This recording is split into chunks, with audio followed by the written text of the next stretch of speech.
আমায় বাড়ি ড্রপ করে তোর টেক্সট করতে 5 মিনিট লেট হলো কেন? রাস্তায় কোন মেয়ের সাথে গল্প করছিলিস? কি ঘুমিয়ে পড়েছিলিস? কোন মেয়ের সাথে? मुस्काने झूठी है। তুই ইনস্টায় ডিপি চেঞ্জ করেছিস কেন? আমাকে বললি না তো। আজকে ইনস্টা ডিপি চেঞ্জ করছিস, কালকে তো আমাকেও চেঞ্জ করে দিবি বল। তুই ভিডিও কলটা কেটে দিলি কেন? হাত দিয়ে যাচ্ছিস তো কি হয়েছে? আমার সাথে রিলেশনশিপে আছিস মানে তোকে আগা খাওয়া স্নান করা সব আমার সাথে ভিডিও কলে থেকেই করতে হবে, বুঝেছিস?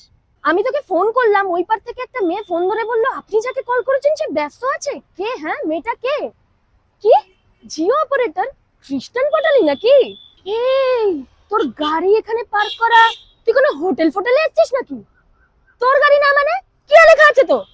ও তুই আমার কথা শুনতে পাচ্ছিস না? আমি তোর কথা স্পষ্ট শুনতে পাচ্ছি। আমি একদম নেটওয়ার্ক টাওয়ারের নিচেই দাঁড়িয়ে। ইয়ার্কি মারছিস আমার সাথে? দুটো রিং এর পরে 3 নম্বর রিং এ তুই আমার ফোন রিসিভ করলি? দুটো রিং এ কোথায় ছিলিস? ও এখন আর আমাকে ভাল লাগছে না বল? তোর পুরনো হয়ে গেছি না আমি? চিট করবি তো এবার, তাই না? পার্সোনাল স্পেস মানে? তোর আর আমার মধ্যে পার্সোনাল স্পেস বলে কিছু নেই। আমার ডিকশনারিতে তো এই ওয়ার্ডটা নেই, তুই তোরটা থেকেও মুছে দে।